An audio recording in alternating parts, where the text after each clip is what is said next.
Salut à tous, c'est Vincent pour la chaîne de Presse Citron et aujourd'hui je vous présente enfin mon test du Samsung Galaxy S20 Ultra.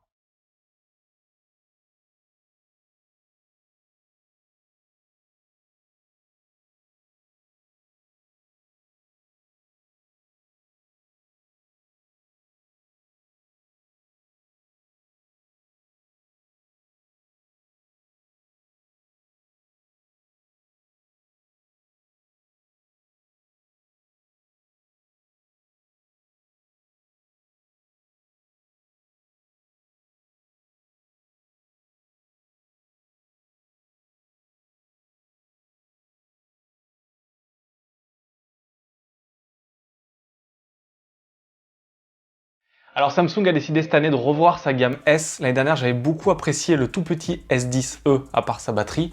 Et cette année en fait ils sont partis sur des gros modèles, donc le S20 qui reste un modèle de taille assez standard, le S20 Plus et ce S20 Ultra qui est un téléphone gigantesque avec un écran de 6,9 pouces. Je passe directement sur les caractéristiques techniques qui sont ultra puissantes. On a 12 Go de RAM, il y a 128 Go de stockage.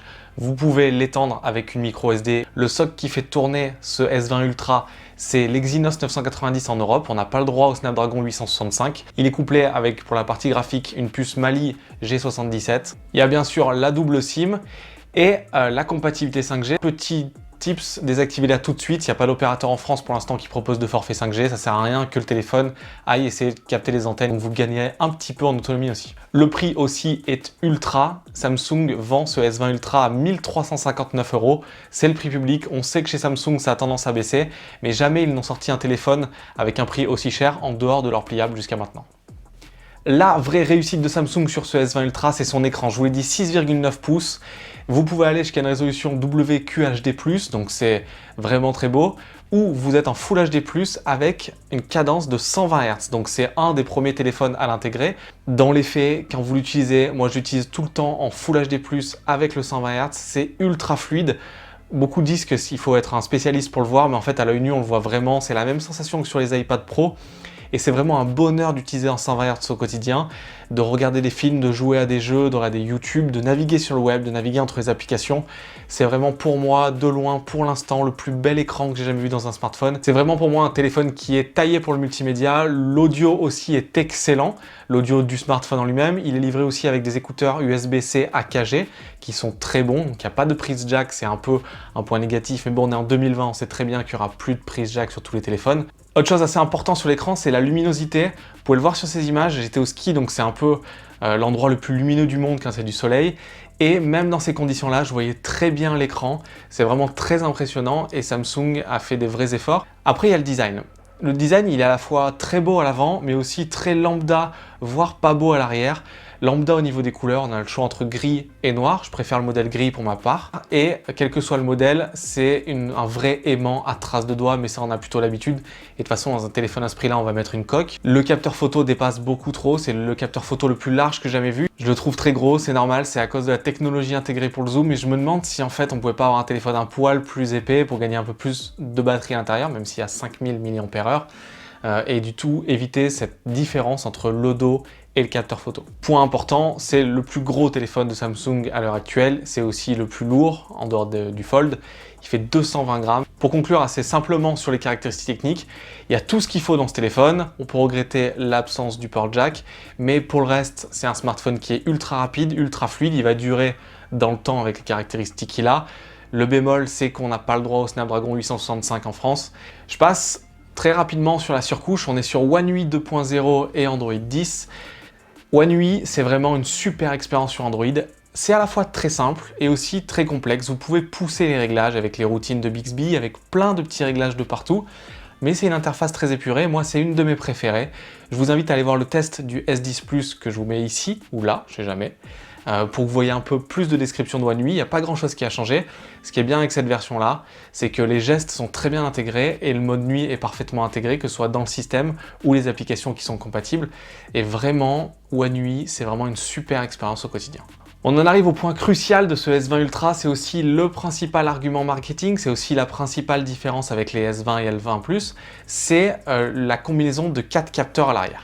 On a un capteur principal de 108 mégapixels qui ouvre à 1.8, un ultra grand angle de 12 mégapixels qui ouvre à 2.2, un téléobjectif de 48 mégapixels qui ouvre à 3.5 et un capteur TOF qui permet entre autres d'améliorer le mode portrait. Le capteur de 108 mégapixels, c'est pas le premier téléphone qui le propose, pour moi c'est celui qui les réalise le mieux parce que je l'avais testé sur le Mi Note 10 de Xiaomi.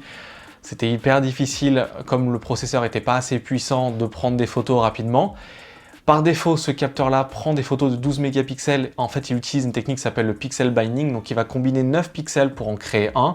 Il va absorber plus de lumière, ce qui va permettre plus de détails au niveau des lumières et surtout des photos moins lourdes parce que les photos de 108 mégapixels sont assez lourdes sur ce S20 Ultra.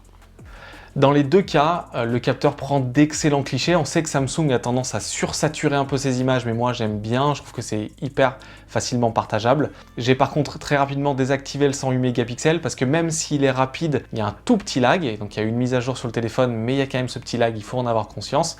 Le zoom, c'est un argument marketing, mais c'est complètement dingue. Ça fait 2 semaines que je joue avec, donc en fait, quand vous prenez l'application photo, vous avez d'un côté l'ultra grand angle, ensuite un deuxième bouton pour être avec le capteur principal, un troisième bouton qui active le zoom, et après dans le zoom, vous avez le choix de zoomer à la main ou de passer en x4, x10, x30 et x100. Donc le x100 ne prend pas des belles photos, par contre, il permet de voir des trucs qui sont hyper loin et la prouesse technique est vraiment là. Je trouve moi que les x10 et x30 sont ultra exploitables, je vous mets plusieurs clichés là, et en fait ça fait vivre des situations d'une façon complètement différente. J'ai pu le faire dans un stade de foot par exemple, ça permet d'avoir une palette ultra large, et pour moi, la combinaison de ces 3 capteurs au niveau de Samsung, même si tout n'est pas parfait, je trouve que c'est vraiment à l'heure actuelle la plus complète du marché. Vous ne pourrez pas rater de photos, sauf si vraiment vous bougez énormément. Le mode nuit, c'est encore amélioré. C'est pas le meilleur du marché, mais il est maintenant juste derrière le Pixel 4 et le Mate 30 Pro pour moi. Mais vraiment, Samsung a coché toutes les cases dans cette partie photo. Petit point important, je trouve l'application bien faite. Le passage entre les zooms est assez simple.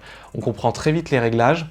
Et vraiment, c'est une belle réussite. Il y a un nouveau mode qui s'appelle le single take. Alors, il est pensé pour les réseaux sociaux. En fait, vous allez prendre un cliché, vous n'allez pas bouger pendant quelques secondes, et il va prendre plusieurs scènes, donc avec des effets sur les photos, avec des espèces de petits gifs en avant et en arrière, avec des images animées, des panoramas dans certains cas. C'est bien quand vous êtes dans un environnement où vous voulez capter un peu l'ambiance, l'environnement. Par contre, je ne l'ai pas trop utilisé en dehors du test, j'ai pas eu ce réflexe en fait. Point très important pour moi aussi, c'est la vidéo. Samsung a aussi beaucoup communiqué. En fait, la communication était avant tout sur le capteur de 108 mégapixels, le zoom x100 et la vidéo en 8K à 30 images secondes. Alors ça fonctionne. Par contre, il y a, je trouve, un problème au niveau peut-être de l'encodage ou je ne sais pas, ça a tendance à saccader. Le fichier, de toute façon, j'ai pas d'écran pour le traiter. Voilà, ça marche, c'est bien parce qu'il montre que technologiquement c'est utile. Moi, ce que je préfère sur ce S20 Ultra, c'est la 4K à 60 images secondes. Je la trouve excellente. Dans tous les modes, la stabilisation marche très bien. Et je me suis retrouvé à beaucoup l'utiliser pendant ces 2 semaines de test. Et c'est vrai que quand j'ai pas mon A7 III avec moi, là, j'ai pas de problème de prendre des vidéos avec mon smartphone. C'est stable, c'est bien défini. On profite aussi du zoom. Et je trouve que c'est une vraie réussite de Samsung. Ils parlent à tout le monde de 8K. Moi, ce que je trouve exceptionnel, c'est la façon dont ils traitent leur 4K à 60 images secondes. C'est aussi le cas pour le capteur selfie à l'avant. Je parle vite fait du capteur selfie. Vous savez que je suis pas un grand utilisateur. Il fait 40 mégapixels et il a une super définition. Je trouve qu'il marche très bien. Le mode portrait est bien. Voilà, si vous adorez faire des selfies, c'est un très bon téléphone pour ça. Jusqu'à ce point que je vais aborder maintenant, je suis ultra conquis par le S20 Ultra. Il est puissant. Il a tout ce qu'il faut au niveau photo. Il a une super surcouche. Et l'expérience, la combinaison de tout ça fait une expérience hyper bonne. Samsung a beaucoup insisté d'ailleurs plus sur les expériences que sur les caractéristiques. Et c'est vraiment, pour moi, un téléphone qui est presque parfait.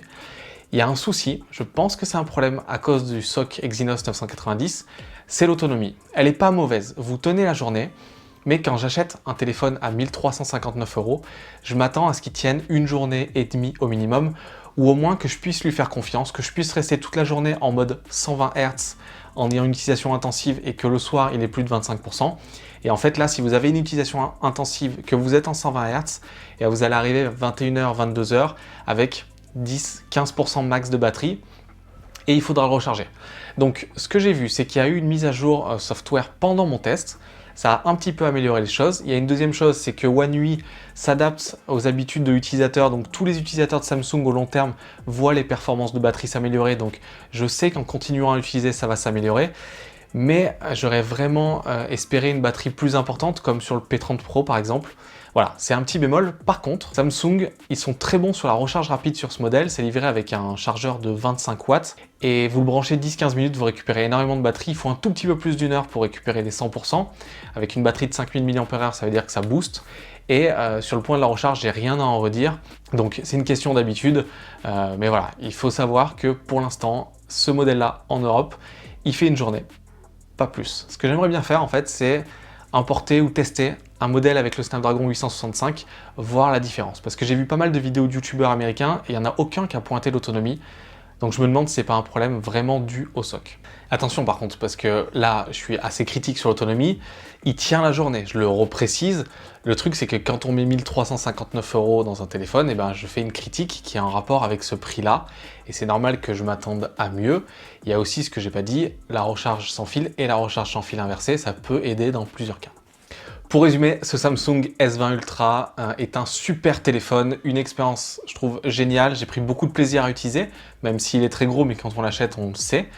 J'ai hâte de tester les S20 et S20 Plus pour voir un peu si, sans le capteur photo, ils sont tout aussi intéressants. J'ai l'impression que oui, parce que Samsung, maintenant, c'est du très haut de gamme. Ils ont fait une surcouche qui est en rapport avec ça. Ils ont des caractéristiques assez bonnes. Reste ce petit bémol de l'autonomie, mais pour moi c'est une vraie réussite et j'ai hâte de voir ce qu'ils vont sortir dans l'année sur la gamme Note par exemple ou sur les modèles d'entrée de gamme parce que j'ai vraiment l'impression que Samsung a un boulevard immense devant lui avec les problèmes de Huawei avec Google et je pense que ça va être une année assez intéressante et d'autres acteurs vont certainement aussi essayer d'en profiter. En tout cas, si vous pouvez vous déplacer en magasin, allez au moins regarder cet écran, c'est juste exceptionnel. Voilà, donc ça va être une grosse année pour les smartphones. Pour l'instant, pour moi, c'est le meilleur smartphone qu'il y ait en 2020, c'est normal, c'est un des premiers haut de gamme qui soit sorti. Il va y avoir les réponses dans l'ordre de Xiaomi, il y a eu la réponse d'Oppo, j'ai hâte aussi de le tester.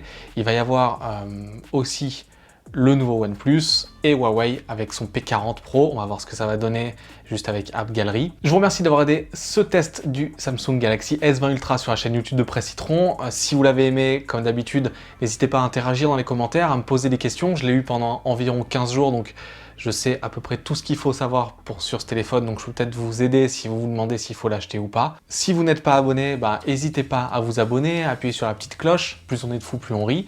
Et moi, je donne rendez-vous dans une prochaine vidéo pour un nouveau test d'un produit high-tech sur la chaîne YouTube de Presse Citron. À bientôt.